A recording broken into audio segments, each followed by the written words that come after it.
Con vuestra licencia voy a empezar. Unidad 9. Época de Francisco Solano López. La ascensión del general López a la presidencia coincidió con el triunfo en el Río de la Plata del Frente Antiparaguayo liderado por el grupo mitrista. No era menos... Un momento.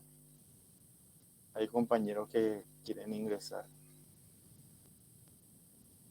Por el grupo mitrista, ¿verdad? No era menos desquiciante la campaña antiparaguaya que desde hacía casi 2 décadas venían realizando los connacionales residentes en Buenos Aires de notorio predicamento en los círculos políticos y militares, incluido el periodismo. Algún sector del periodismo era el grupo, hasta hoy día está, la nación que era, se decía en aquel entonces que pertenecía al grupo de Mitre y sus allegados.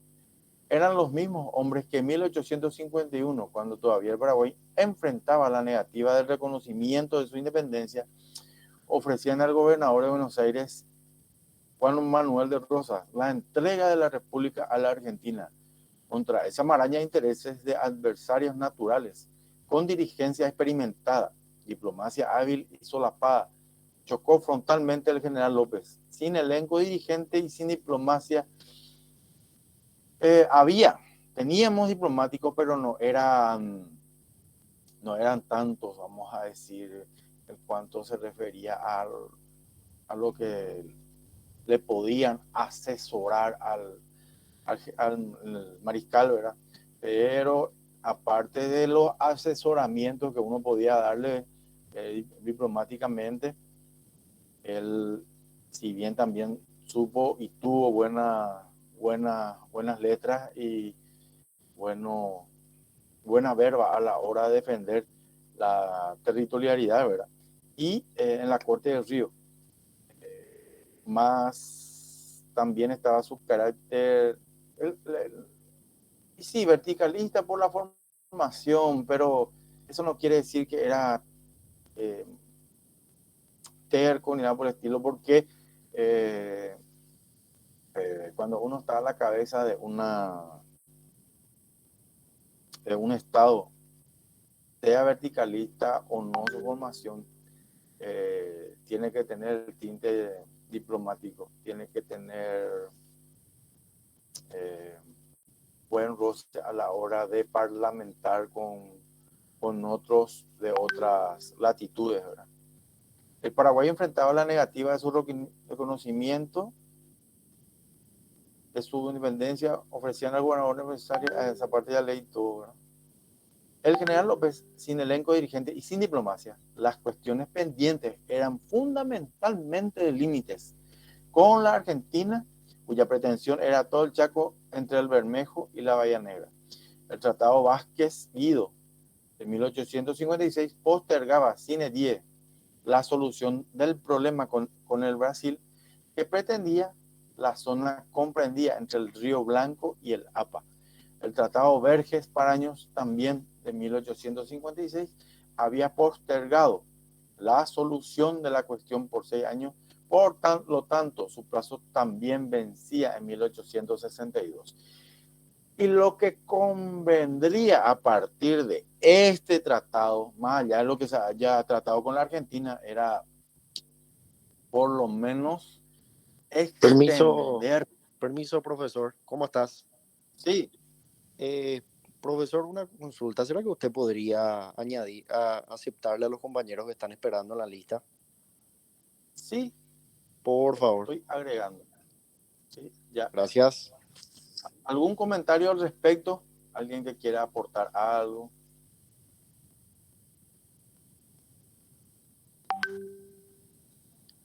¿Por qué le dije a través de este tratado? Porque el Brasil era el incisivo. Eh, Buenos Aires era muy de políticamente y diplomáticamente mucho berrinche, pero el Brasil era vamos a decir que en política y diplomacia tenía todos los jugadores y también en armamento, ¿verdad?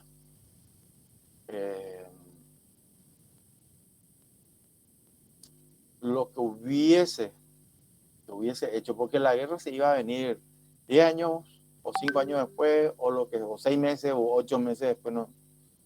Lo que se hubiese hecho es, y vamos a seguir tocando esto que estoy diciendo, tratar de prolongar más, firmar un tratado sobre comercio y el tráfico fluvial, ¿verdad?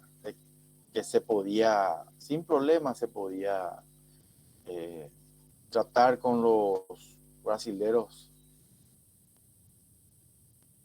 ya que ellos eran los que justamente hacían más hincapié y eran los de los que siempre tuvimos que cuidarnos, más allá de lo que pueda decir o hacer Buenos Aires. Hacia la guerra, la crisis en el Uruguay. Gobernaba en el Uruguay el Partido Blanco, amigo del Paraguay, cuando el caudillo uruguayo Venancio Flores se alzó en rebeldía contra el gobierno, con la no muy satuda de gobierno de Buenos Aires y la promesa al Brasil de satisfacer sus exigencias si le ayudaba a ganar la presidencia. Ahí está también otro punto que toca, ¿verdad? Es un clásico la devolución de favores. En cuanto a esto mismo, podemos tocar también este sistema de devolución de favores también en la época del general Stroessner, no necesariamente con Argentina o Brasil, con el gobierno norteamericano, ¿verdad? Por dar un ejemplo, los gobiernos, el gobierno blanco solicitó auxilios y alianza al Paraguay, pero Solano López, siguiendo la política de su padre, fue negado su intervención hasta en la amenaza brasileña. Se hizo más evidente e insostenible y se decidió intervenir en la defensa del equilibrio. El status quo era lo que a él siempre le importó, lo que siempre le interesó a Solano López, ese equilibrio que todos estén en su mismo lugar, que todos crezcan en su mismo, sin ambicionar más de lo que uno pueda producir, ¿verdad? Sin detrimento de los países con quien limita, ¿verdad? Y decidió de intervenir en la defensa del Río de la Plata y pidió informe al gobierno argentino sobre la ayuda que prestaba a Flores. Y el gobierno argentino no dio explicaciones solicitadas. La presión brasileña fue creciendo. Las gestiones diplomáticas de los enviados especiales, Juan Alves Loureiro y José Antonio Saraiva, fue robustecida con la ominosa presencia de la flota brasileña en el litoral uruguayo. Un ejército sobre la frontera. ¿Qué pasa? En derecho diplomático van a ver esta partecita que estamos tocando, pero es toda una unidad. Al norte del Uruguay de aquel entonces, ¿verdad? Que lindaba con Río Grande do Sul, era una constante el traslado de ganado, tanto del Brasil para el Uruguay, ¿verdad? ¿Y qué pasó? El gobierno uruguayo, obviamente, en su derecho, decidió, ¿verdad?, intervenir en esa zona y por el movimiento que había movimiento mercantilista, entonces decidió cobrar impuestos a los facenderos, a los gauchos. ¿Qué pasa? Imagínense, Uruguay actuó como debía, ¿verdad? Como cualquier otro estado. Y estos facenderos se enojaron y pidieron las explicaciones al gobierno, al Estado de Brasil. Y entonces, ¿qué pasó? En ese entonces los bajaron con una buena cantidad de buques hasta la frontera con Uruguay, más un contingente que se asentó en la frontera. Otros libros, otros textos dicen que ese ejército traspasó los límites limítrofes con el Uruguay, ¿verdad? Depende de cada autor, pero lo que sí es que quedó en ese lugar, y ahí empezó lo que sería eso fue lo que generó, y esto fue lo que atrajo. ¿Qué pasaba? El, el Mariscal López trataba, que a través también de sus diplomáticos, de tener cierto tacto para hacer, para no entrar justamente y evitar siempre cualquier tipo de conflicto. Pero las notas enviadas a Río de Janeiro no eran contestadas, tampoco la de Uruguay, la de Argentina en Buenos Aires. Y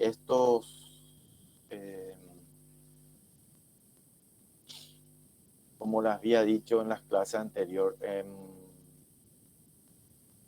en el 58, 1858, ya se empezó a gestar todo esto que se convino después con la guerra de la Triple Alianza. Y le había dicho yo en aquel entonces, los grandes conflictos, las grandes guerras, no se hace de la noche, no se programa de la noche a la mañana. Esto que pasa en Rusia hace rato, esto ya venía fraguándose, ¿verdad? Estaban programando cómo se iba, qué se iba a hacer, qué se tenía que hacer. El tema del petróleo, que empezó con George Bush padre, allá por el 89. Antes de eso, todo es que no es de embalde nomás, no es eh, porque se le ocurre nomás al presidente, bueno, vamos a invadir allá, y no se olviden. Yo le hago una pregunta a todos. Si bien es cierto, acá hay petróleo, pero estimo que ya está todo, vamos a decir, en aquel añares y décadas atrás, ya eso se había, vamos a decir, pasó a otra empresa extranjera. Y de eso no se hablan, porque una vez un diario de nuestro medio tocó, hace más de 10 años tocó ese tema, y después nunca más, de la noche a la mañana desapareció los comentarios y esa investigación que estaba haciendo el diario en nuestro medio. Después, todo, como les digo, volviendo al tema, todo se hace con premeditación. Nada es al azar. No existe y eso en la vida real, en el día a día, ustedes van a comprobar. La casualidad no existe, eso métanse en la cabeza. Todo tiene sus causas y sus intereses. El,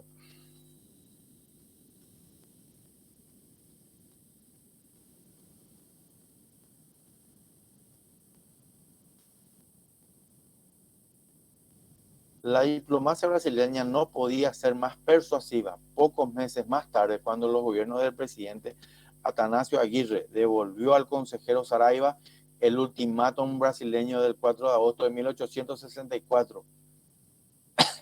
Imagínense, 4 de agosto de 1864, ultimátum brasileño del 4 de agosto de 1864. ¿Por qué lo devuelve? Porque es por ser indigno de figurar en los archivos orientales. El Brasil halló la ocasión para un significativo cambio de modus operandi. Las gestiones diplomáticas fueron reemplazadas por los argumentos del ejército y la armada.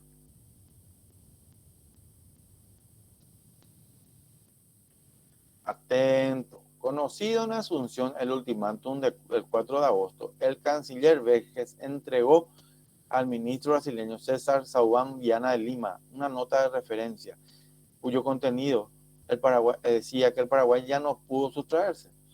Para el gobierno brasileño se venía forzando la situación, a eso iba al Brasil, iba en eso de a poco, ¿verdad? Una falta de respeto en diplomacia es no contestar una nota, es como que, sí, es ningunearle, y eso es poco decoroso en diplomacia. El gobierno del Paraguay considera cualquier ocupación del territorio oriental por fuerzas imperiales, por los motivos consignados en el ultimátum del 4 de este mes, como atentatorio al equilibrio de los estados del Plata, que interesa a la República del Paraguay como garantía de su seguridad, paz y prosperidad. Y protesta de la manera más solemne contra el acto, descargándose desde luego de toda responsabilidad de las ulterioridades de la presente declaración. Los términos de la nota paraguaya daban al Brasil la certidumbre, o sea, la certeza que llevando los hechos de la acción indicaba que indicaba el ultimátum del 4 de agosto, el gobierno paraguayo haría también lo suyo, iniciando las hostilidades. El ministro brasileño en Asunción, sin elevar a su gobierno la nota de protesta paraguaya, apenas 2 días más tarde entregaba a la Cancillería paraguaya su arrogante respuesta de que al gobierno imperial ninguna consideración le hará cesar en el desempeño de la sagrada misión que le incumbe de proteger la vida, honra, propiedad y súbdito de su majestad el emperador. Lean bien esa parte.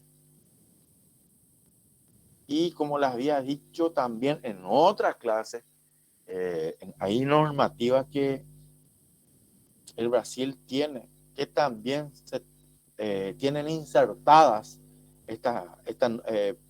el último parágrafo de esta nota, donde ellos tienen el sagrado deber de ir a defender a los súbditos de su majestad, ¿verdad?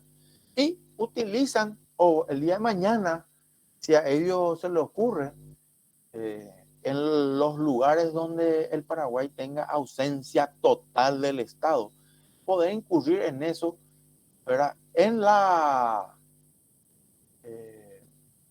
Utilizando esos medios, ¿verdad? Para defender a todas estas personas, vamos a decir, que se encuentran por las periferias o por no periferia, en la frontera del Paraguay. Sí, es que ellos, ¿verdad? Un día se les ocurre por una cuestión geopolítica. No es porque por la política, no, por una cuestión geopolítica maquinada, me atrevo a decir, por Itamaraty. Porque Itamaraty es la que, si bien es cierto, el Brasil tiene un presidente, tiene un congreso, un parlamento, ¿verdad? Pero si Itamaraty quiere sacarle al presidente, si Itamaraty quiere sacarle a tal o cual congresista o a unos cuantos, lo va a hacer y nadie va a poder impedir eso. Itamaraty es el centro de la geopolítica brasileña, donde se maneja todo, y los diplomáticos tienen brasileños, ¿verdad? También reciben ciertas directivas de esta institución, que si bien nosotros le podemos ver como a los ojos, pero si uno se sitúa en el lugar de ellos, ¿verdad? Obviamente va a ver con otros ojos. Para mí, analizando en forma desapasionada, está bien. Para un geopolítico, un licenciado en ciencias políticas, lo que tiene esa institución en relación a Brasil, está bien. La misma cosa al Pentágono con los Estados Unidos, por dar un ejemplo. Violación de la soberanía uruguaya, la guerra. El 16 de octubre el ejército brasileño rebasó la frontera uruguaya y ocupó la villa de Melo.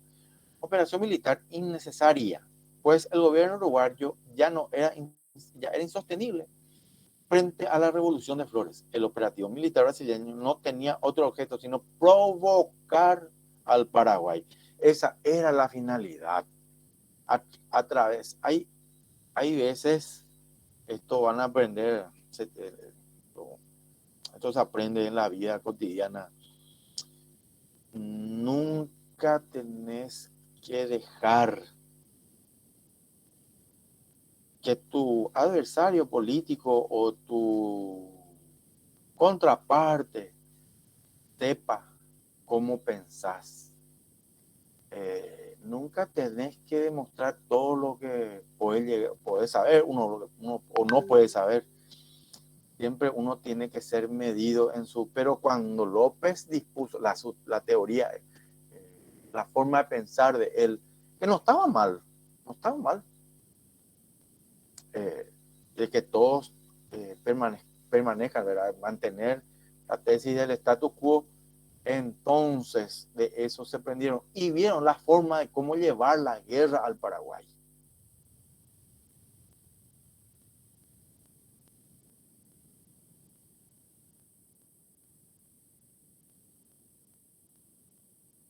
Efectivamente, al conocer la noticia, el presidente Francisco Solano López desde el campamento Cerro León ordenó el apresamiento del buque brasilero Marqués de Olinda, que tras su escala en Asunción viajaba hacia Mato Grosso. La orden fue cumplida por el Tacuarí y al día siguiente iniciándose las guerras, o sea, las hostilidades con el Brasil. ¿Qué pasó?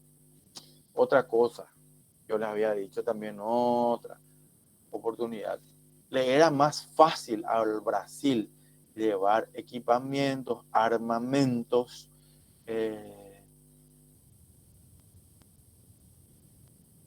vamos a decir también, ¿por qué no?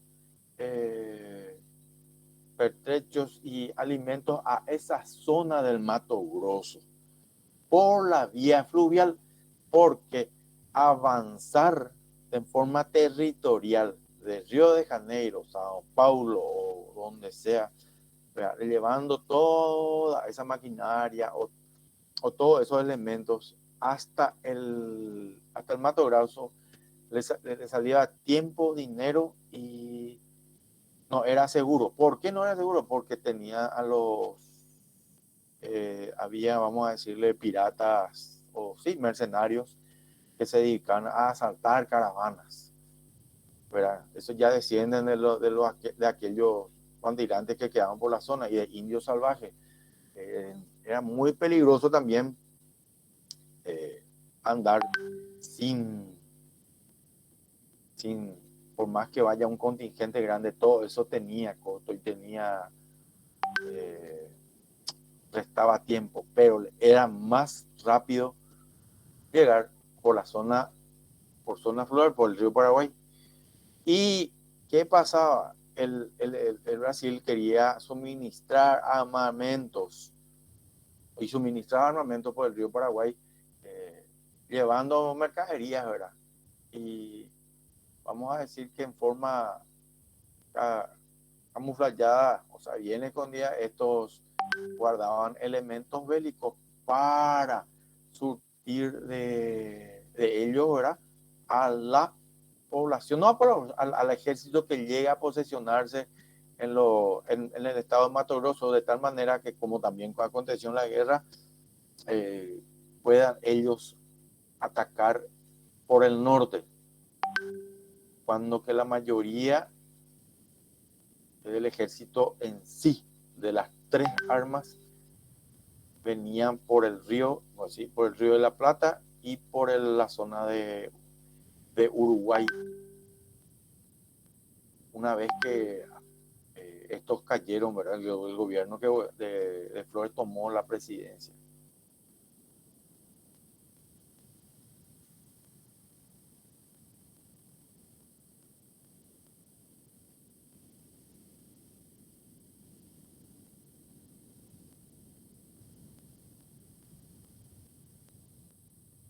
Campaña de Mato Grosso. Atento, gente, atento. Iniciada la guerra al Brasil, la campaña de Mato Grosso fue una rápida operación con apoyo naval y de fuerza de caballería, que en poco más de 2 meses neutralizó a la fuerza brasileña. ¿Por qué? Porque ahí se dio un mano a mano.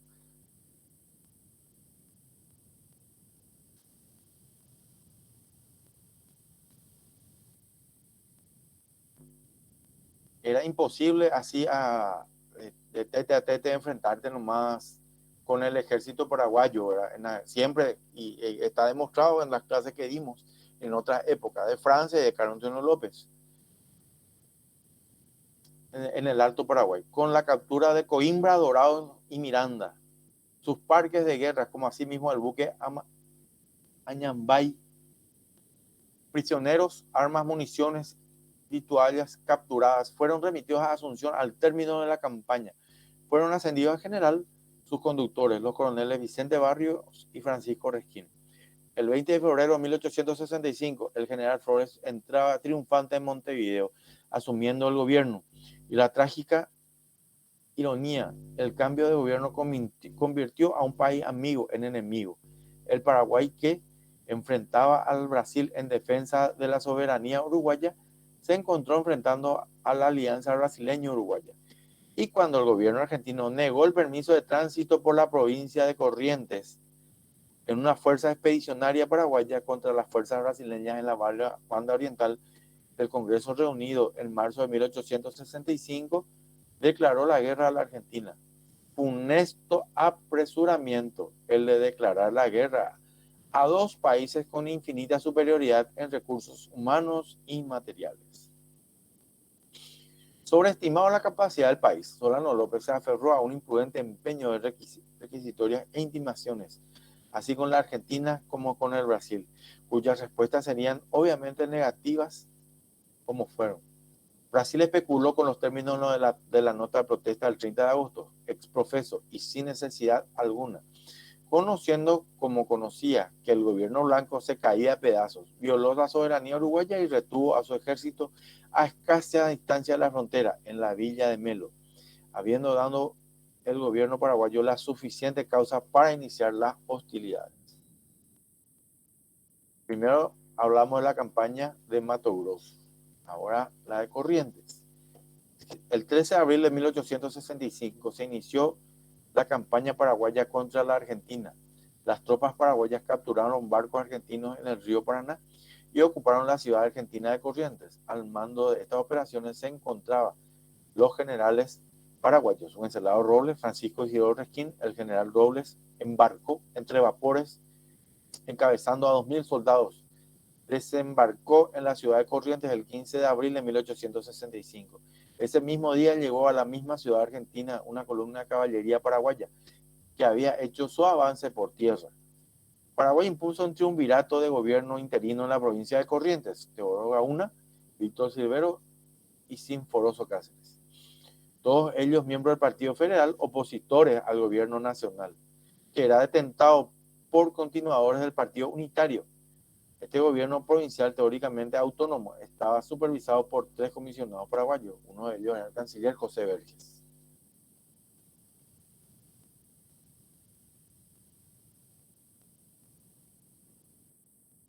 Otra cosa, en la campaña de Corrientes, eso que se dice que entraron los paraguayos y robaron todo lo que había, que violaron, con respecto a lo que es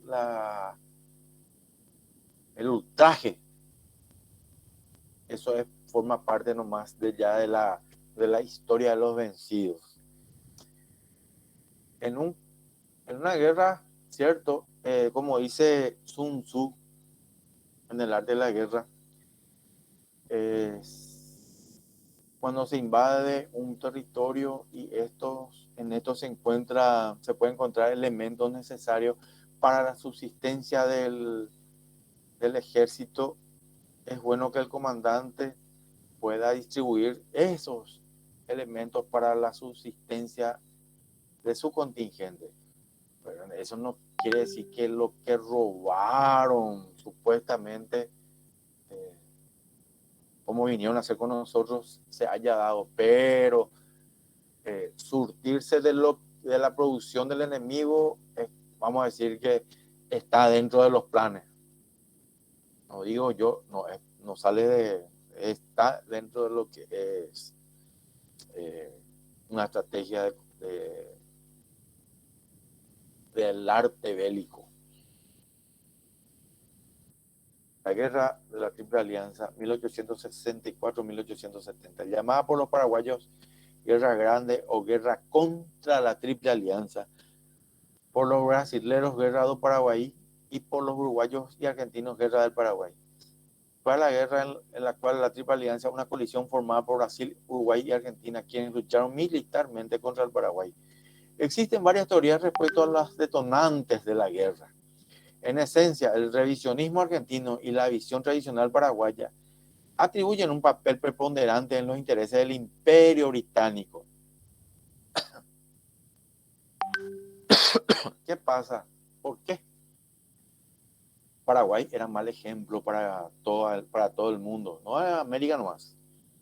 Paraguay no dependía, como el mundo dependía del capital inglés y de los intereses que esto le generaba. ¿Qué pasó? Los británicos pusieron una banca,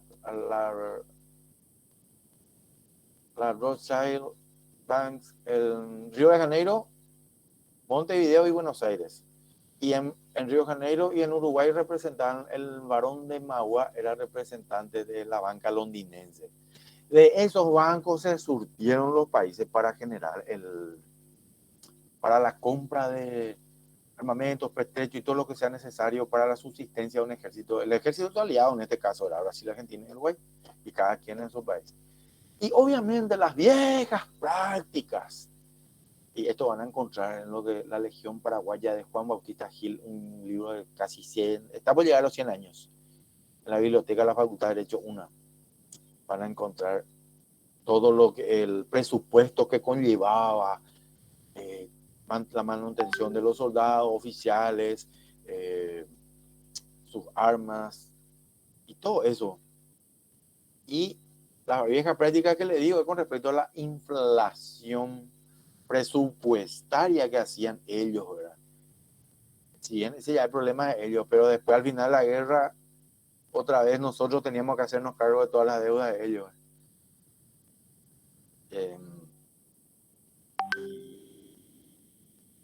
Los ingleses, después, terminada la guerra, ellos también, el Paraguay cayó, tuvo que caer indefectiblemente también en lo que serían en las pretensiones de estos, apañada por los intereses personales y sí, de los distintos estados, como hablábamos al principio, de la pretensión argentina, del Brasil y el Uruguay,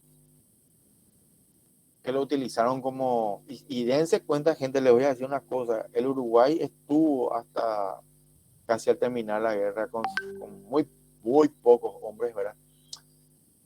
Porque una vez que Flores fue utilizado para todos estos menesteres, ¿verdad? Para apoyar al ejército de la Alianza, del cual formó parte, fue muerto en una calle de Montevideo, ¿verdad? Acuchillado de un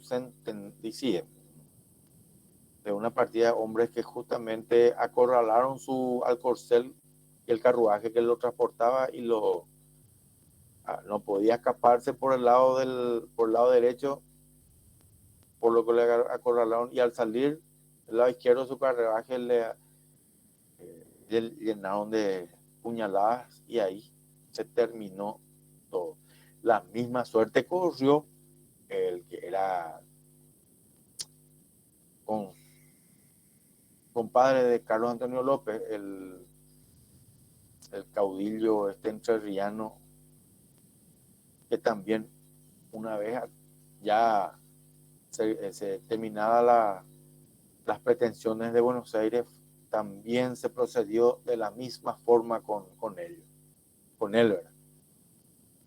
Urquiza.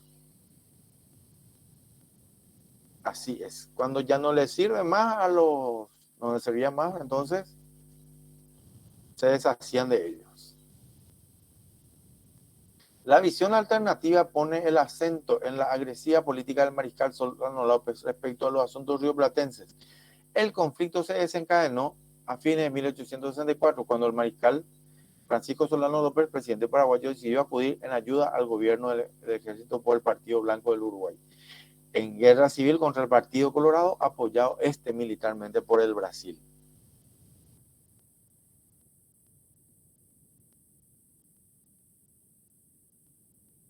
La primera etapa de la guerra consistió en la exitosa invasión de Mato Grosso por fuerzas paraguayas. A continuación, Solano López solicitó la autorización del presidente argentino Bartolomé Mitre para que sus tropas atravesaran la provincia de Corrientes, rumbo al Uruguay. Mitre negó tal permiso, puesto que permitir que tropas beligerantes atravesasen su territorio hubiese constituido un abandono de la posición hasta entonces públicamente neutral de la Argentina, porque simpatizaba con el Partido Colorado del Uruguay. En respuesta, tropas paraguayas ocuparon la ciudad de Corrientes en abril de 1865, la cual forzó a la Argentina a entrar en la guerra aliada con el Brasil. A partir de ese momento, ya puede hablarse de la guerra de la Triple Alianza. Lo que hubiese hecho el mariscal es ir por Misiones y llegar al Uruguay.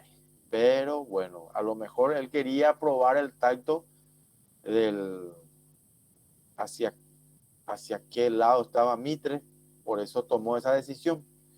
Fuera de Buenos Aires, la entrada argentina en el conflicto fue impopular, hasta el punto de que gran parte de tropas enviadas fueron forzadamente. La financiación de la guerra se obtuvo mediante empréstitos de firmas británicas que venían convenientemente al conflicto contra el Paraguay. Este era uno de los pocos países que no había caído bajo su tutela económica. Gracias al proteccionismo que había llegado al Paraguay a un desarrollo económico autónomo y de tendencia industrialista que contrastaba con los demás estados sudamericanos. La guerra terminó en 1870 con una derrota total del Paraguay, que llevó también a un desastre demográfico. La población del país, aproximadamente 1.525.000 antes de la guerra, fue reducida a 221.000 luego de ella, de los que solamente 28.000 eran hombres. Otros historiadores ajustan esta cifra a 1.300.000 habitantes antes de la guerra, quedando reducida a 300.000 después de la misma. La mayoría solo niños y mujeres. Paraguay perdió gran parte de su territorio, 169.174 metros cuadrados, y fue obligado a pagar una deuda, una abultada indemnización de guerra.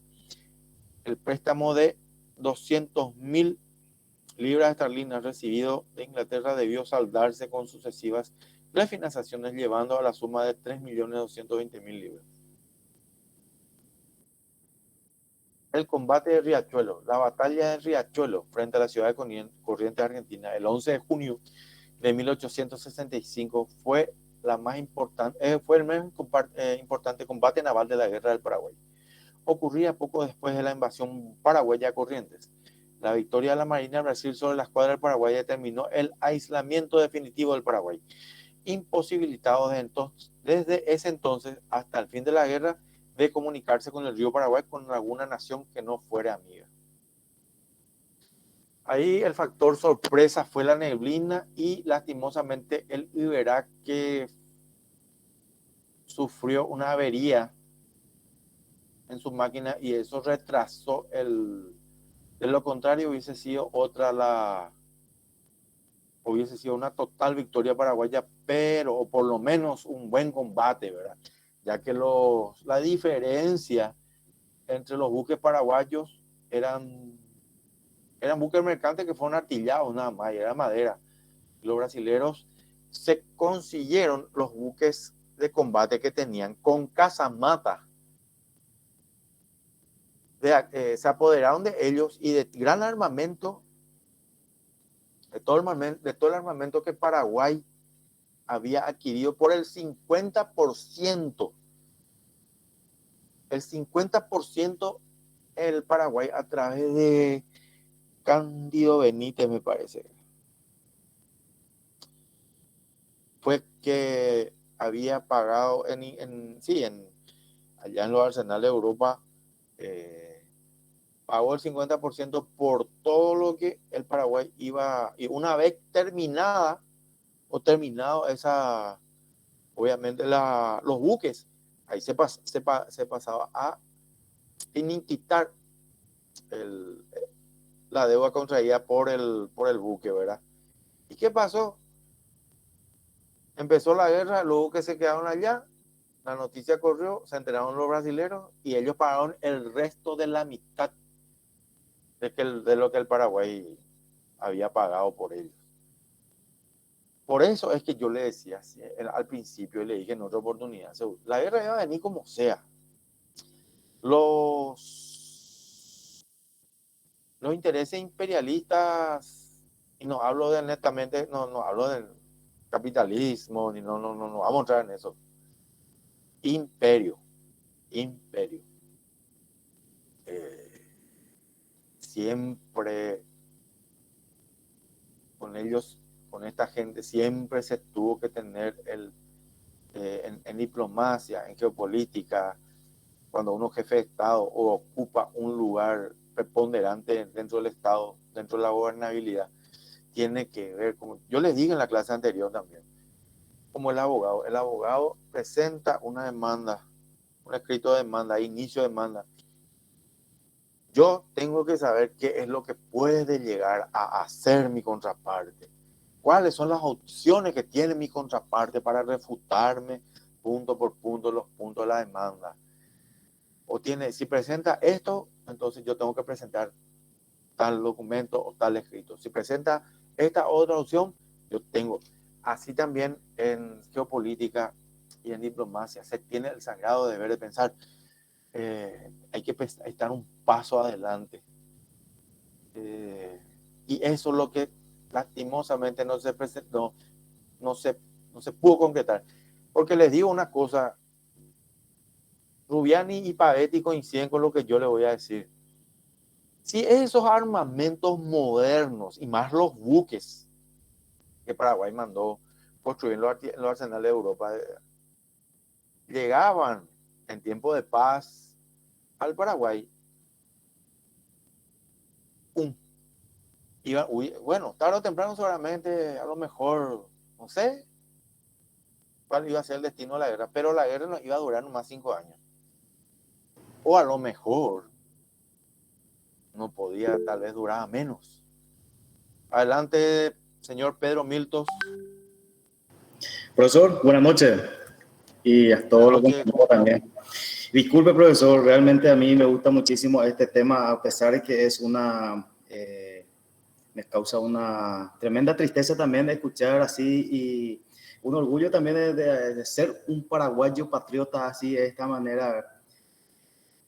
Para mí, los tres países limítrofes que nosotros tenemos entre Brasil, Argentina, Bolivia, uno de los peores monstruos que puede haber y que podemos tener realmente, y discúlpeme por decir de esta manera, es el país que tiene el color amarillo y verde. Realmente. Y disculpe, profesor, que diga esto, pero es así. Imagínese usted lo que hizo Brasil y los tres países, cosa que Argentina y Uruguay posteriormente pidieron perdón al Paraguay por esa guerra, por ese genocidio americano, pero Brasil nunca lo hizo. Brasil siguió con su hegemonía. Brasil sancionó al Paraguay para pagar millones y ahí Paraguay entró en deuda. Cosa que hasta ese momento Paraguay no estaba debiendo todavía al Banco del Imperialismo Británico, pero a partir de ese momento debió ahí para poder pagar a Brasil. ¿Qué hizo Brasil? Hizo desaparecer de lo que era Siete Quedas, una de las 7 maravillas del mundo que nosotros teníamos acá en el Paraguay. Hizo desviar. Brasil no devolvió los trofeos. Exactamente, así como está diciendo también María Leticia. Hizo desviar las aguas supuestamente para que pueda tener más fuerza a Itaipú, para que se pueda crear esa represa, que gracias a la diplomacia paraguaya nada más ya también eso se consiguió, gracias a Dios.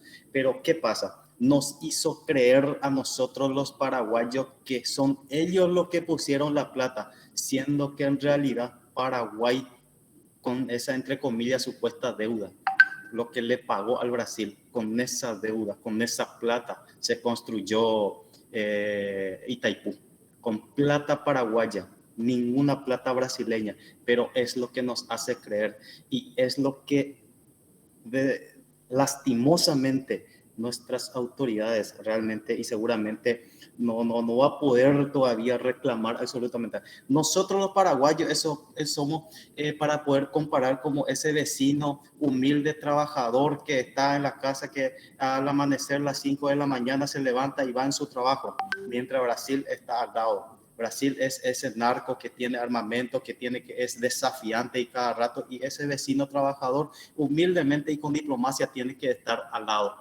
para no crearle problemas, porque en cualquier momento le puede hacer daño. Muchísimas gracias, profesor. Muchas gracias, señor Pedro Miltos. Mucho de verdad hay en lo que dijo el compañero. Y como dijo la compañera hace rato, por lo que hizo el Brasil, señor Manuel Antonio Monjes. Señor, adelante. No, profe, se me levantó sin querer. Bueno.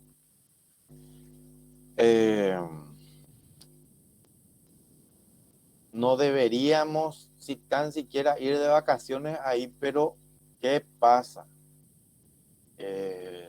Cada uno es libre de disponer de su... Nadie, eso sí, la belleza turística del Brasil es increíble, saben explotar, hay que darle también a ellos, ¿verdad? Ellos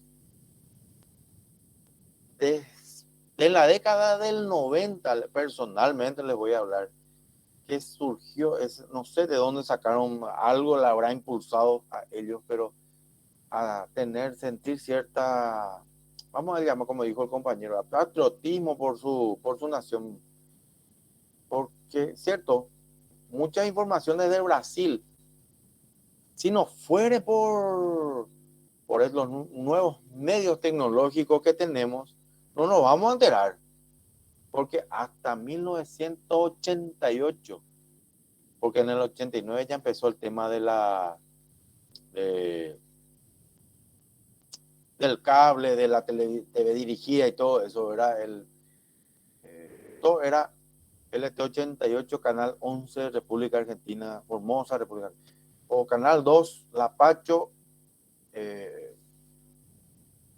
del Chaco. Y de ahí nosotros nos surtíamos de la noticia que venía de allá para acá. Recién en el 74 se pudo ver, 78, 74, un mundial, pero por repetidora.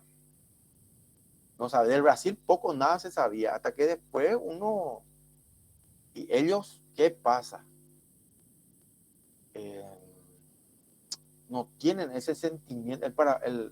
Se creó también no sé de dónde, no quiero hablar, tengo que medir mis palabras y mis opiniones al hablarles a ustedes. Y tengo que ser desapasionado. Y a la hora de hacer un comentario, porque después van a decir, no, el profesor de historia luego, o el profesor de historia es así, o el profesor... Entonces, uno tiene que atender lo que va a decir uno que está de este lado. No tienen impregnado, hace cuestión de 30 años que, por lo que veo y denoto, ¿verdad? Están ellos,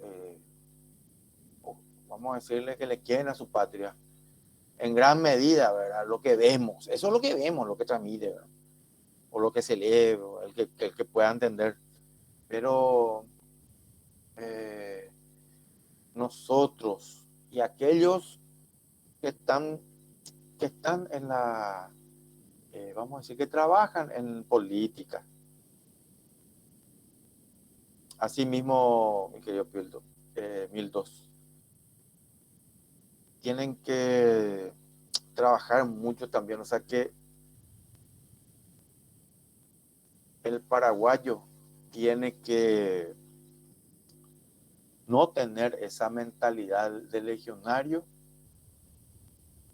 porque ¿de qué sirve tener un ministro, un ingeniero o un doctor, 2 masterados, 3 masterados, 2 acá y 1 afuera? Hablas 3 idiomas, 4, es doctor en esto, en aquello, pero sí después, tanto se le criticaba antes a otros gobiernos por poner personas con poca capacidad, ¿verdad? Como ministro plenipotenciario, poner cuestiones de diplomacia a la hora de firmar un acuerdo con el Brasil o con la Argentina. Siempre se criticaba la falta de preparación, cómo se va a ir un señor fulano de tal, nomás tiene que ser alguien preparado y alguien que conozca. Y ahora se tiene, como coquito surtido, pero si uno no es patriota, el que es patriota y le van a hacer firmar algo que va contra la soberanía de la República del Paraguay, se tiene que abstener nomás y renunciar y hablar y explicar el por qué renunció, de tal manera ponerle en evidencia a aquellos que le hicieron firmar tal o cual acuerdo.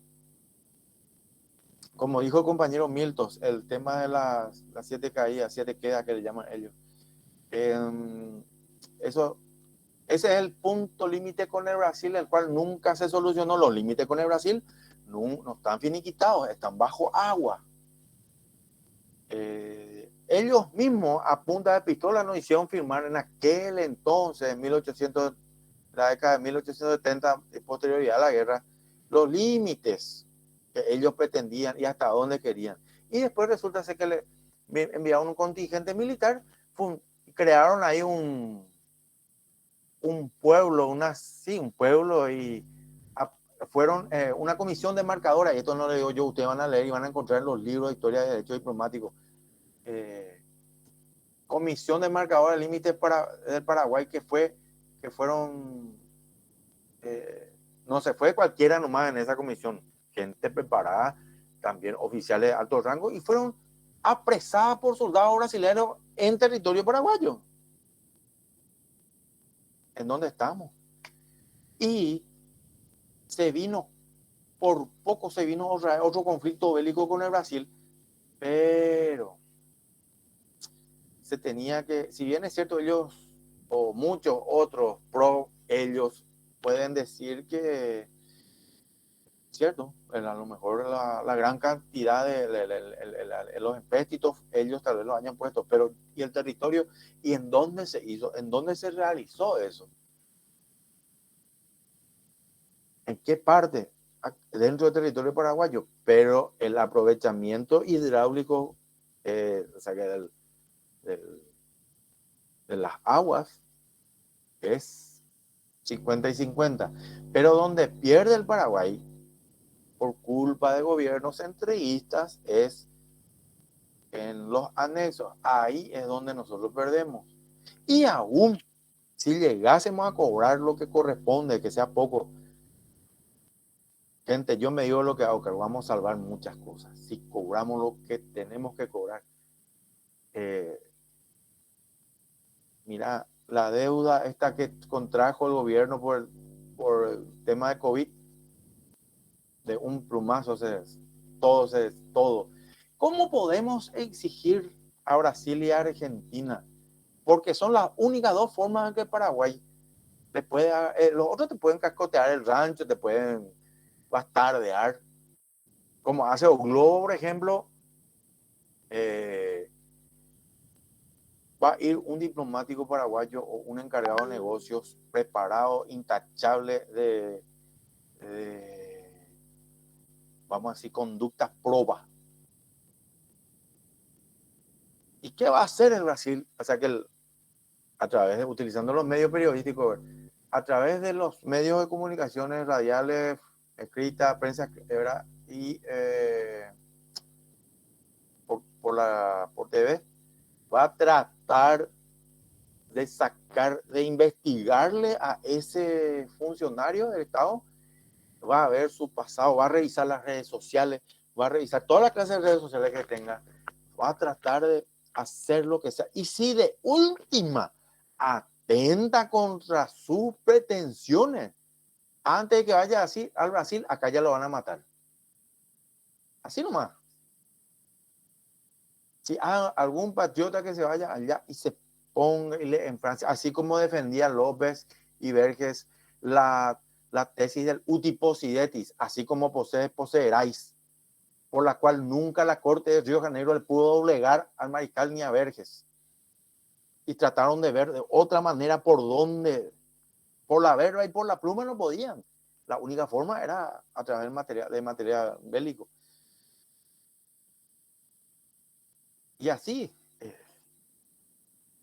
otro tema, esto podría pasarle lo que le pasó a esta conocida y apreciada mundialmente Lady Di, ¿verdad? Por ejemplo, un ejemplo.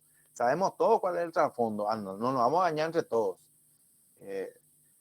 Y bueno, si va algo contra mi pretensión, yo le anulo. A lo mejor no le mando liquidar, pero le anulo. Le obligo, veo cómo está el gobierno del Paraguay, por qué partido político o por dónde, veo si están divididos o no, veo que negocie, pero y si le tengo que poner plata, le voy a poner plata o lo que sea, pero tengo que rever esa situación porque si vamos a ir, voy a firmar algo que vaya en detrimento de mi nación, entonces algo tengo que hacer.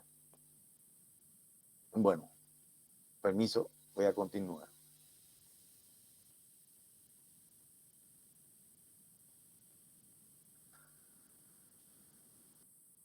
Ahí podemos ver la batalla en parte de lo que fue la batalla de Riachuelo, ¿verdad? Los buques brasileños y ya lo que quedaba de los buques paraguayos, ¿verdad? Van hundiéndose. Expedición al Uruguay. Simultáneamente avanzó de Encarnación a Coluna, algo menor, con unos 12.000 hombres al mando del teniente coronel Antonio de la Cruz Estigarribia. Tras ocupar Santo Tomé, una parte de la columna cruzó el río Paraguay. Ocupó San Francisco de Borja el 12 de junio de 1865. Avanzó hasta ocupar el 5 de agosto Uruguayana, en territorio brasileño.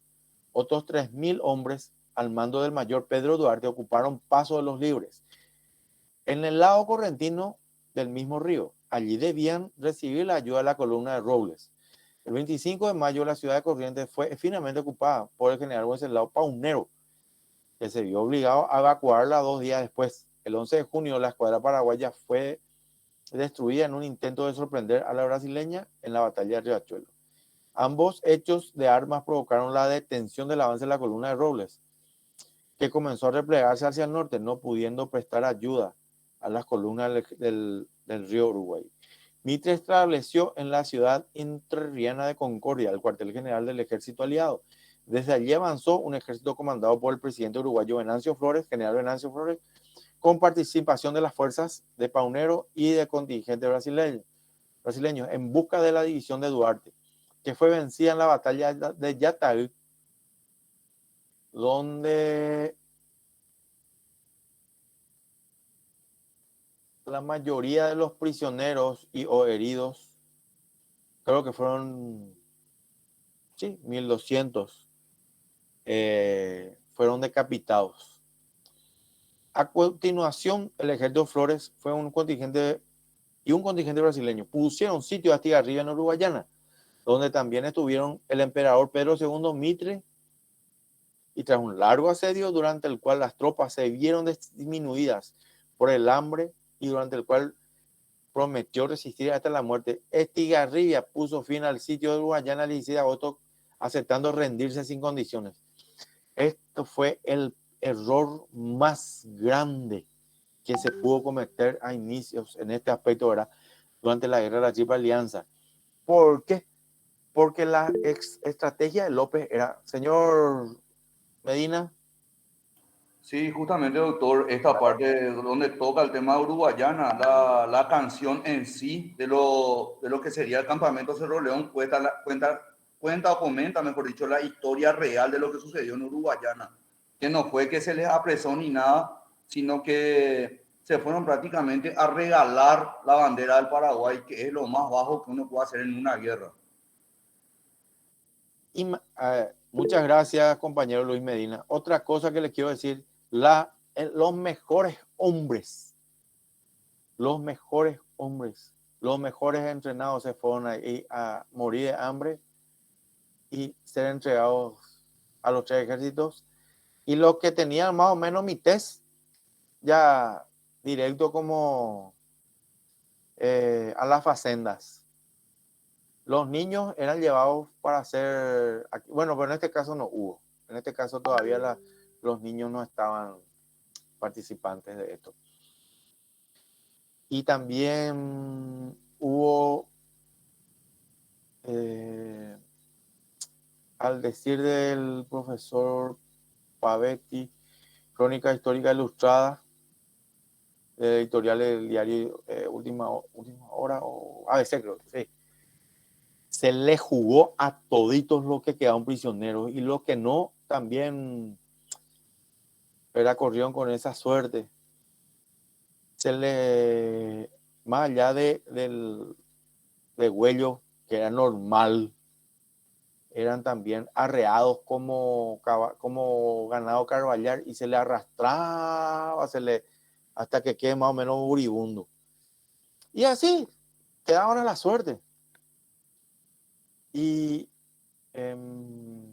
fue a esta operación, este fracaso de operación, a López lo llevó a encerrar durante 3 días y ver qué es lo que iba a acontecer con posterioridad, porque ahí había que o morimos todos o morimos todos, pero no se tenía que entregar nadie. Y el factor sorpresa que utilizó López, o que quería utilizar en aquel entonces, era el Blitzkrieg, la guerra relámpago, guerra rápida. Llegar cuanto sea a Buenos Aires y a través de ciertas operaciones que lleva a actualizar más adelante, entonces tomarle al gobierno de Mitre, ¿verdad? O arrinconarle. Esa era la postura que tenía. Pero lastimosamente por este tema que pasó acá en Uruguayana, no se pudo concretar tampoco.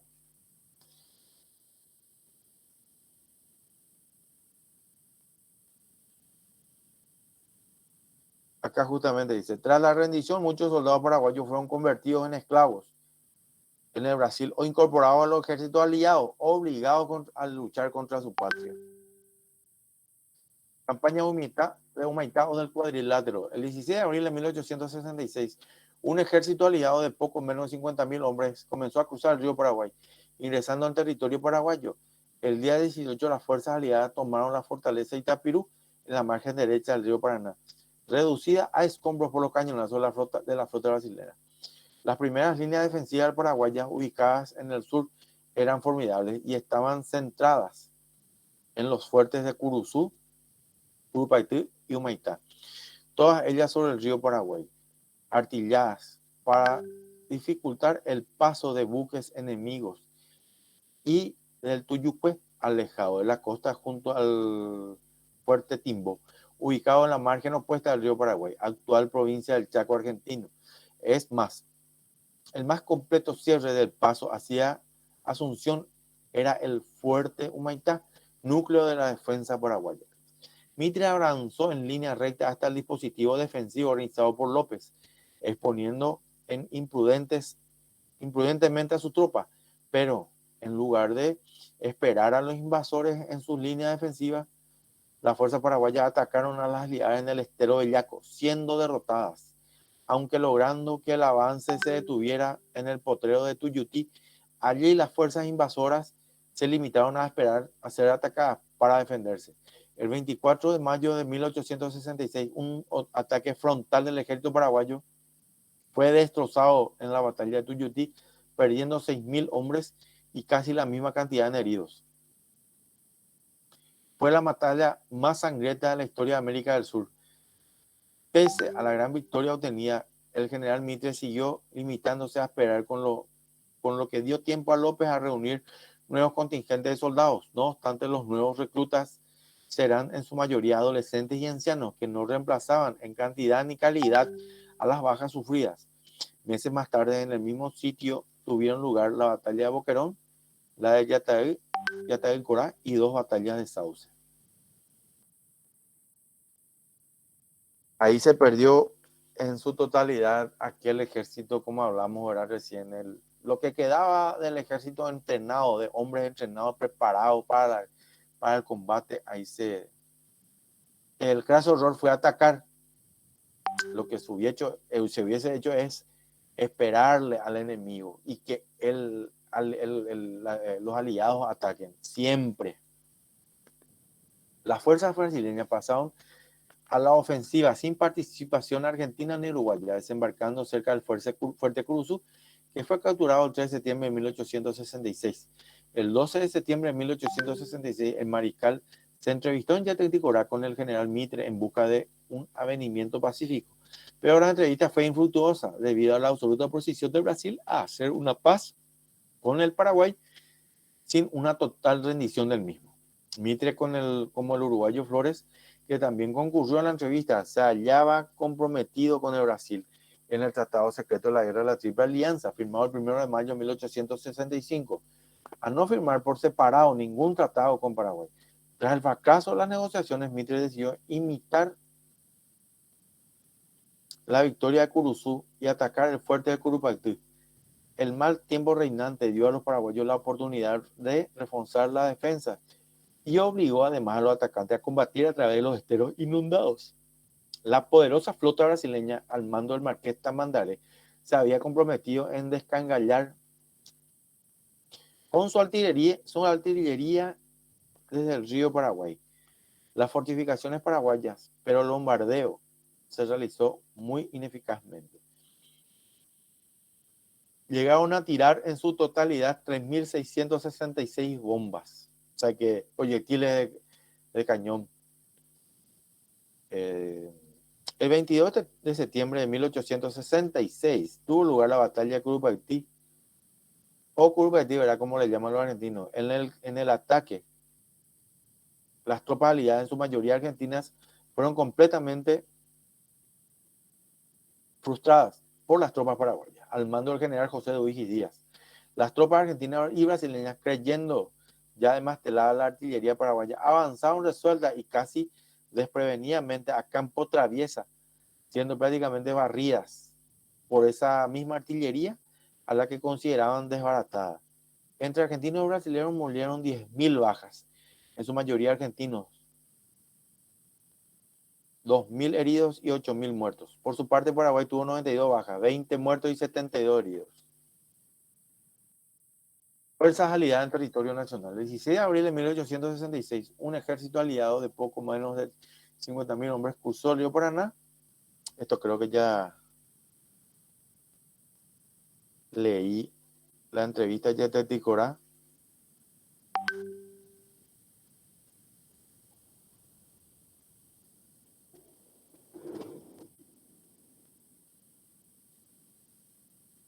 Quiero leer un poquitito esta parte de la entrevista. El mariscal Solano López verá con el objeto ostensible de procurar medios conciliatorios que pudiera término a la guerra con grandes perjuicios de todos. Decide proponer al general Mitre una entrevista con ese fin el 12 de septiembre del 1886. Ya muy tarde dirigió una nota a Mitre, siendo portador su ayudante, de campo, el coronel Martínez, bajo bandera de parlamento y acompañado de su trompa. El parlamentario paraguayo, a pesar de la bandera blanca que llevaba y el toque de atención por la trompeta, fue hostilizado a balazos por la avanzada argentina. En su consecuencia, Martínez regresó sin entregar la nota. Al día siguiente por la mañana, el mariscal volvió a mandar al mismo ayudante y entonces fue bien recibido, y como satisfacción por lo que había ocurrido en el día anterior, se le manifestó que el oficial que mandó a hacer fuego contra él haya sido castigado. Vaya uno a saber. Humaitá, la fortaleza.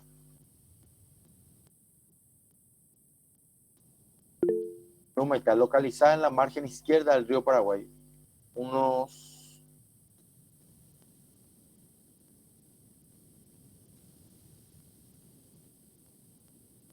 430 kilómetros al sur de la ciudad de Asunción, capital de Paraguay, en el lugar donde hoy se halla la ciudad de Humaitá, en el departamento de Ñeembucú, en el contexto de la guerra de la Triple Alianza.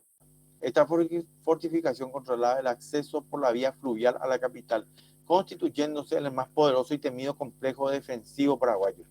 El sistema defensivo de Humaitá fue iniciado por Carlos Antonio López, que, entre otras innovaciones, implantó el servicio militar obligatorio en el país, símbolo del poderío militar de su hijo y sucesor Francisco Solano López. El Tratado Secreto de la Triple Alianza entre la Argentina y Brasil y Uruguay, entre otras disposiciones, establecía que en cumplimiento del Tratado de la Triple Alianza, de esta fecha, las fortificaciones de Humaitá serán demolidas y no será permitido dirigir otras obras de igual naturaleza que puedan impedir la fiel ejecución del dicho tratado, estratégicamente ubicada, dominando una pronunciada curva del curso del río, constituíase en una serie de defensas, tanto por el lado de la tierra como por el lado del río.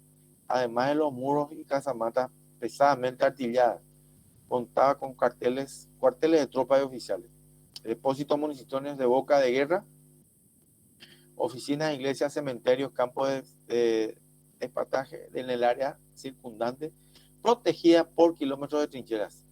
En el lecho del río, minas y 3 gruesas cadenas de hierro impedían la navegación de aquel trecho dominado por la fortaleza. La fortaleza contaba con 12 baterías, con un total de 110 piezas de artillería y otras 40 piezas en el perímetro fortificado de 8 kilómetros.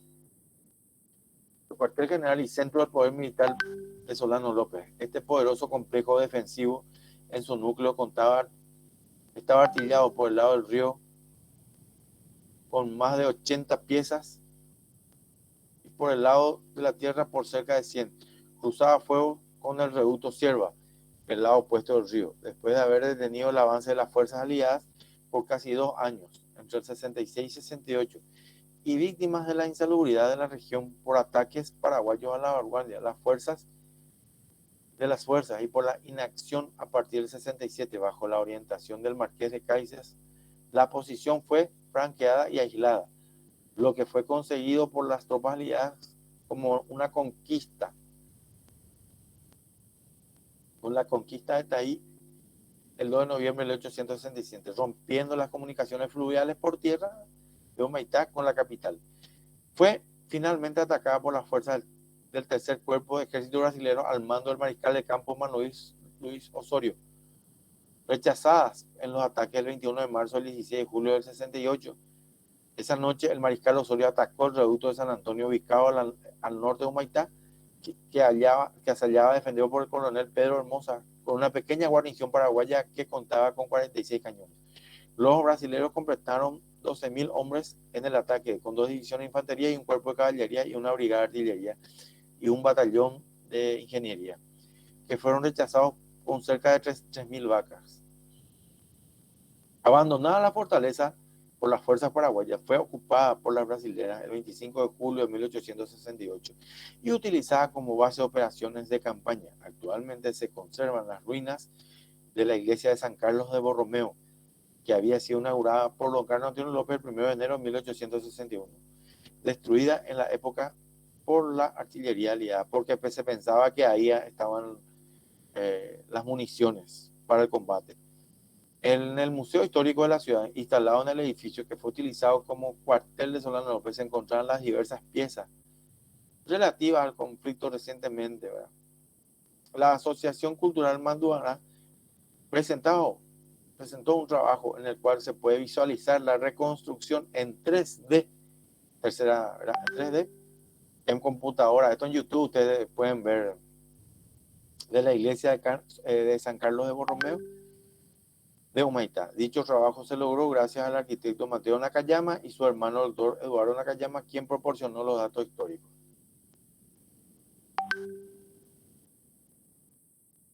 Combate de diciembre de 1868.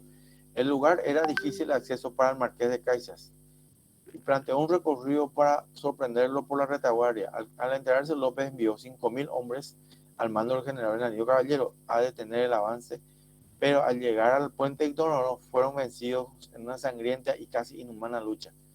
El 6 de diciembre de 1868, Caballero reunió nuevas fuerzas para rendirse más tarde en combate dejando casi 100 hombres con que defender el Puquisirí, que luego cae en manos de aliadas fácilmente. No hubo ningún sobreviviente paraguayo. Luego del 11 de diciembre de 1868 se dio inicio a la batalla de Abaú, dando la participación a las fuerzas paraguayas contra las brasileñas. Este enfrentamiento se había consumado en territorio paraguayo en las cercanías del rollo que lleva ese nombre. Las fuerzas paraguayas fueron comandadas por el general Bernardino Caballero y las fuerzas brasileñas por el general Manuel Luis Osorio. La batalla fue otra gran masacre en la que los paraguayos fueron vencidos por las fuerzas superiores en números y armamento, dejando 3.500 muertos en el campo de batalla. Los brasileños tuvieron solo la suma de 770 bajas y lograron tomar el paso del arroyo. Concluido el enfrentamiento y con el último suspiro, el general Caballero logró salvarse y huir con un poco menos de 100 hombres. Entre el 21 y el 27 de diciembre de 1868 surgieron los combates de Lomas Valentina, Itaguaté, creo que le llaman también, donde habrá una serie de encuentros con las tropas paraguayas, la guerra de combate más largo que pudo haber en Sudamérica al menos, dentro de lo que es la historia de conflictos internacionales, donde una serie de encuentros entre las tropas paraguayas al mando del general Francisco Solano López y fuerzas pertenecientes a la Triple Alianza, esta última dirigida por el general Andrés Gelli Oves, hijo del doctor Andrés Gelli, que alguna vez ocupó cartera ministerial en la época de don Carlos Antonio López, lo que es el destino, vamos a llamarlo, por ser más rápido. Sus hijos combatiendo contra el Paraguay. Ocurrido en Lomas Valentinas, Oitabaté, en cercanía de Asunción del Paraguay, llevaba a cabo una combinación de fuerzas argentinas, brasileñas y uruguayas. En su retirada hacia el norte, ya vencido por las tropas deshechas, López se atrincheró en Lomas Valentinas. Ahí, la holgada fuerza paraguaya resistió heroicamente durante una semana el ataque de los aliados, que provocaron 1.500 muertos y otros 1.500 hombres le tomaron por prisioneros. La baja de los aliados se elevaron a 467 víctimas. López fue intimado a rendirse, pero se negó y huyó del campo de batalla. En Asunción, la población moría por las calles. El 21 de diciembre, al mando de López, resiste el combate de los aliados, muy superiores en número. El general y ministro de Estados Unidos presencia la batalla desde su campamento, desde un montículo, vamos a decir, ¿verdad? El 21 de diciembre del mismo año, y lucharon como ningún otro pueblo ha luchado jamás por preservar a su país de la invasión y la conquista. Otros han fugado hacia su propio ejército de las posilgas que utilizaban los invasores como prisión. El cuartel paraguayo comenzó a llenarse de heridos incapacitados positivamente para seguir la lucha. Niños de tiernos años arrastrándose las piernas deshechas a pedazos con horribles heridas de bala. No lloraban ni gemían, ni imploraban auxilios médicos cuando sentían el contacto de la mano misericordiosa de la muerte. Se echaban al suelo para morir en silencio. Hubo prodigios de coraje. Felipe Toledo, de 80 años, carga 10 veces al frente de la escolta presidencial para caer en la 10ª. Valois Rivarola, con una herida recibida, abandona el hospital y toma el primer caballo que encuentra. Una bala le rompe el cráneo, sujetando la masa encefálica que se le escurría. Con los dedos de una mano y con la otra disparaba su carabina.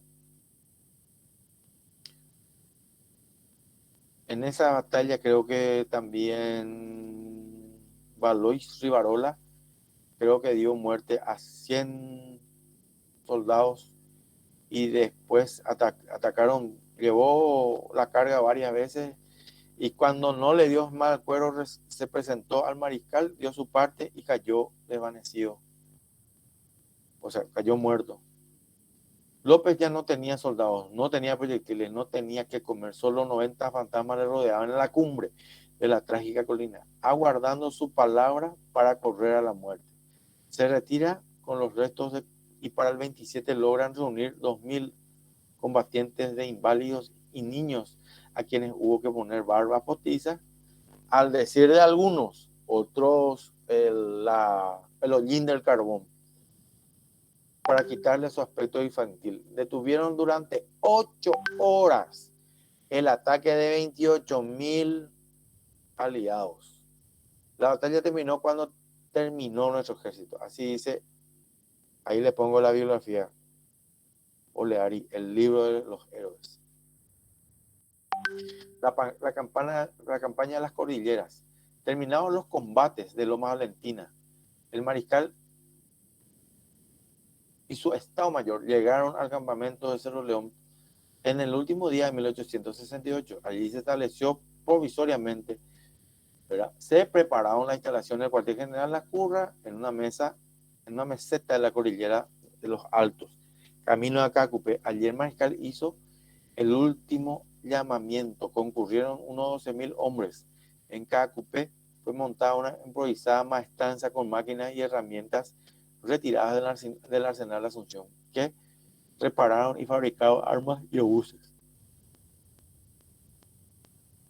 reparo de cañones y otras armas. La campaña de Cordillera llevó al pueblo al más alto grado de sacrificio y heroísmo. Piribebuy, plaza defendida por el comandante coronel Pedro Pablo Caballero, resistió heroicamente varios ataques brasileños. Fue capturado el 12 de agosto. Tras la muerte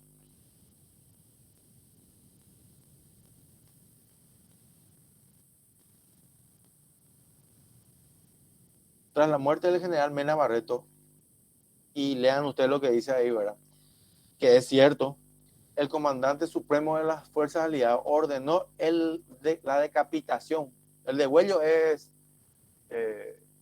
infligir la herida sobre el cuello y dejarlo ahí, que muera desangrado. No, decapitación. A él se le azotó en frente de su señora y en frente de los prisioneros. Y una vez decapitado, cuando ya no se podía intimarlo, su cuerpo fue despedazado. Y así corrieron la suerte de la mayoría. Se procedió se hizo lo que se quería con las mujeres, con los niños y aquellas que quedaron embarazadas, al decir del director del Museo Histórico de Piribebuy, cuando nacieron sus hijos, eran arrojados de una altura X que está, de unos barrancos que está ahí en la ciudad al cruzar el río, donde las fuerzas brasileñas habían apostado su artillería, o en otros lugares para hacer menos, para ocultar lo que estaban haciendo. Arrojaban a sus hijos y gritaban viva el Paraguay. Esto que yo le estoy diciendo, también una vez que visiten y vayan al Museo de Piribebuy, lo van a corroborar. También se procedió a la matanza a diestra y siniestra de niños y de todos. En una esquina, recuerda aquel historiador, que estaba una madre muerta y su niño, su pequeño bebé, trataba de tomar de la leche materna, que también por el cual salía el fluido sanguíneo de su madre muerta. Y cosas así, yo no estoy inventando esto. Esto también lo pueden ver por YouTube, porque creo que también se subió, está documentado en ese aspecto, las expresiones de esta persona. A Costañú, el general Caballero organizó una improvisada línea de defensa sobre el arroyo Yuquirí con un contingente de combatientes que integraron unos 3.000 niños y adolescentes y fueron aniquilados en la memorable acción del 16 de agosto. Aquellos que no murieron en el desigual enfrentamiento con la mejor caballería brasileña, heridos en el ancho pajonal, encontraron la muerte cuando terminado el combate. Los brasileños encendieron el campo de batalla. El 18 de agosto, las últimas unidades de la flotilla paraguaya fueron incendiadas por su tripulación en el Ijahuí, frente a Caraguatay. Recuperados sus cascos del río, se ha constituido en el lugar un museo in situ.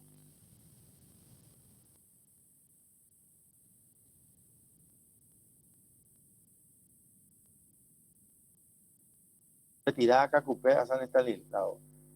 Noticioso el desenlace de la defensa de Piribebuy, el mariscal dispuso la inmediata retirada, partiendo el 13 a Cacupé y tras una breve parada en Caraguatay, arribó el 23 a San Estanislao, donde instaló un cuartel general.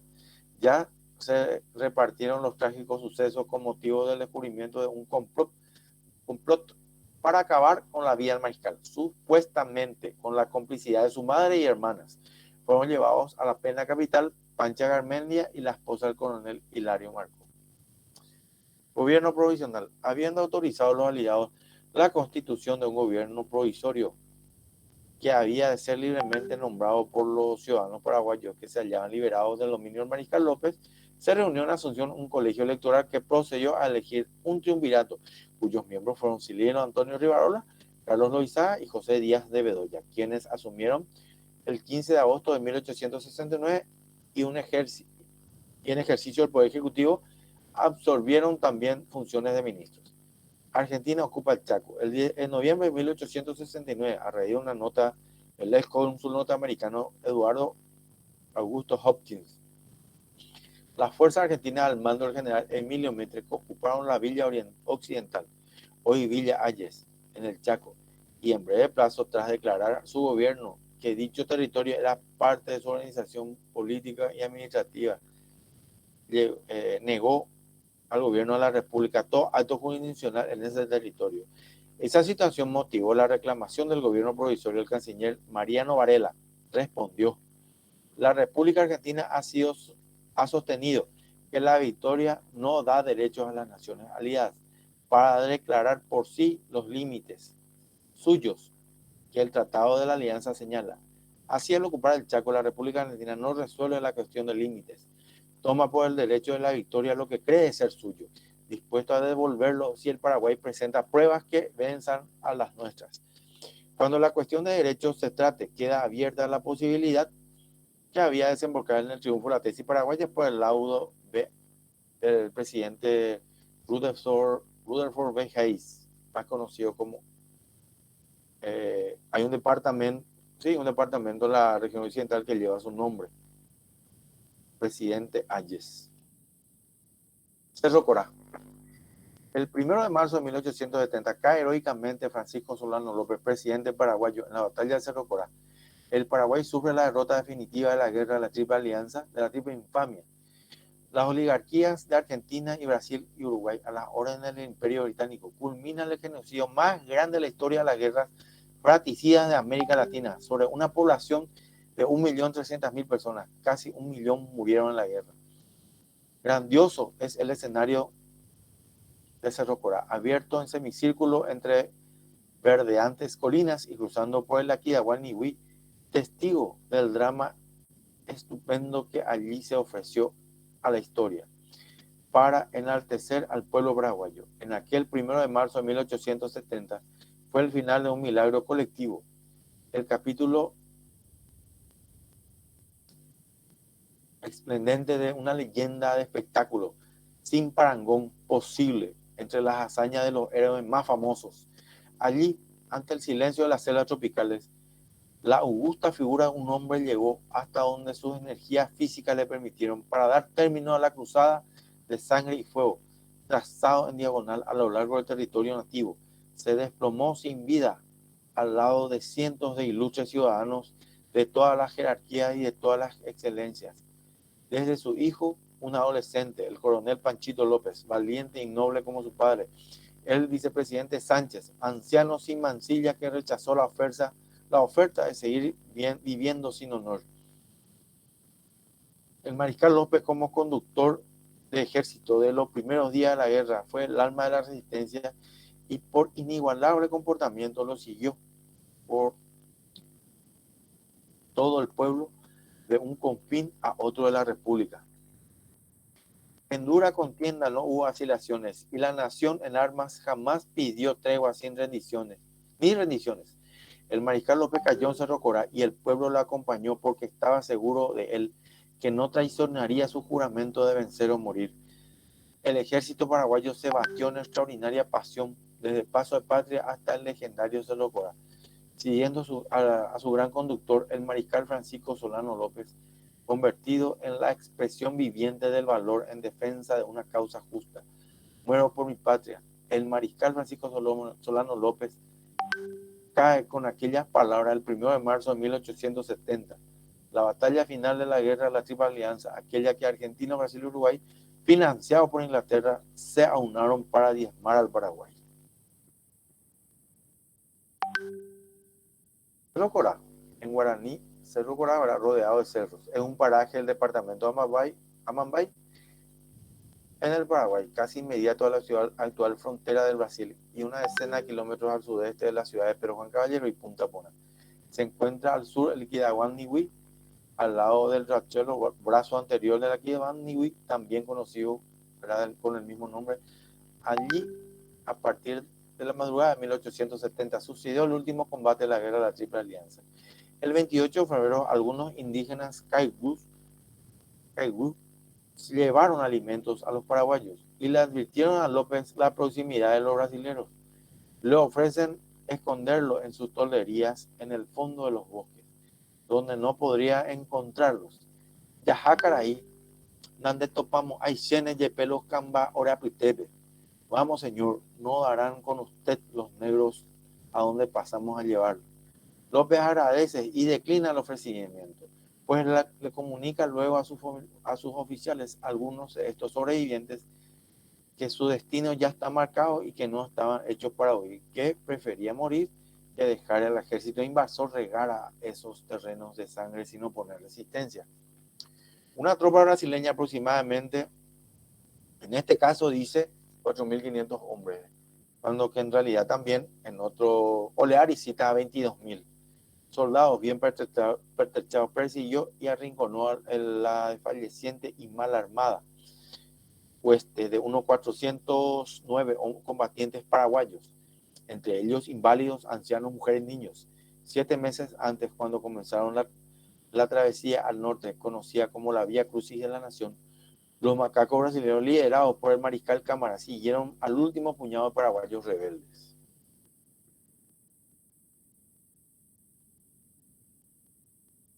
El mariscal brasileño Cámara escribe en su emperador Pedro II: su disciplina proverbial de morir antes de que rendirse y de morir antes de hacerse prisionero, porque no tenía orden de su jefe, ha aumentado la moral adquirida. Sensible es decirlo, pero es la verdad. En las victorias, lo que viene a formar un conjunto que constituye a estos soldados en soldados extraordinarios, invencibles, sobrehumanos. López tiene también el don sobrenatural de magnetizar a sus soldados, infundiéndole un espíritu que no puede apreciarse bastantemente con la palabra.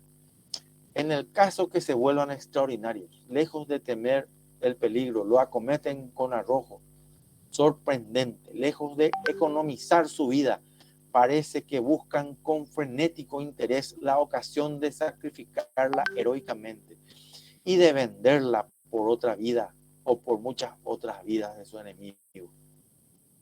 Vuestra Majestad tuvo por bien encargarme muy especialmente el empleo del oro para acompañarnos al sitio al llenar la campaña del Paraguay, que venía haciéndose demasiadamente larga. Ese oro era para aquellos que conspiraban contra López y trataban de matarlos, para acompañarlo del sitio a allanar la campaña del Paraguay, que venía haciéndose demasiadamente larga y plagada de sacrificios, y aparentemente imposible por la acción de las armas. Pero el oro, Majestad, atiendan bien esto que les voy a decir y trasládenlo a hoy día. Con el Brasil, todo con el Brasil. Pero el oro, Majestad, es materia inerte contra el fanatismo patrio de los paraguayos, desde que están bajo la mirada fascinadora y el espíritu magnetizador de López. Soldados o simples ciudadanos, mujeres y niños, el Paraguay todo, cuando es él, son una misma cosa, una sola cosa, un solo ser moral indisoluble.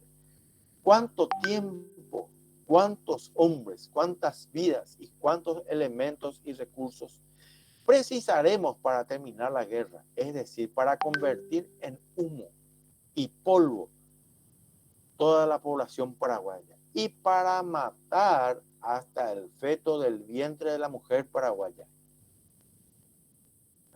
José Correa de Cámara. Saquen sus conclusiones. Y bueno, y el soldado cumple con los oficiales superiores. Señor Junior Jiménez. Profesor, quería decir nomás algo. Dicen no sé si los brasileños o los argentinos dicen que si la batalla era cuerpo a cuerpo, sin material bélico, los paraguayos iban a ganar. Dice. Eso yo escuché, no sé si es cierto. No, cierto. No le gustaba mucho ir ¿cómo era que llamaban? No querían ir al combate bala a bala, o sea que bala, según se escribía. Si no les gusta ir al combate, como dijo usted, cuerpo a cuerpo. No les gustaba mucho a los otros, puesto que estos tenían fusiles a repetición y los nuestros eran precarios, salvo aquellos que se pudiese tomar de los enemigos.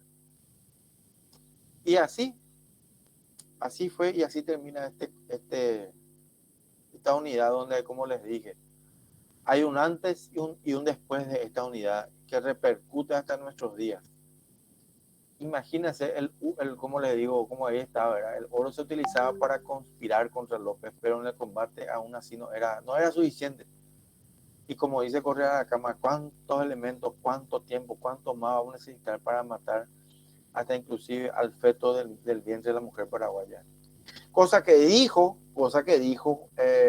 Sarmiento por la rabia que sentía por la muerte de su hijo en el combate de Curupaytí, Dominguito Sarmiento. Falleció entonces el otro explotó en ira y dijo lo que al paraguayo hay que matarle en el vientre de la madre. Quedó eso en la historia, pero fue a consecuencia de la ira. Y bueno, señores, señoras y señoritas y señoritos, hasta acá llegamos. Muchísimas gracias por estar hasta este horario, pero atentos con esta unidad. Lean bien. Como todo, así como el anterior también, ¿verdad? Como el examen anterior, lean bien también. Les deseo éxito, buen inicio de semana, cuídense mucho. Reparador de campo. Muchísimas gracias. Igual Gracias, para vos, profe. profesor, Gracias. para el otro lunes.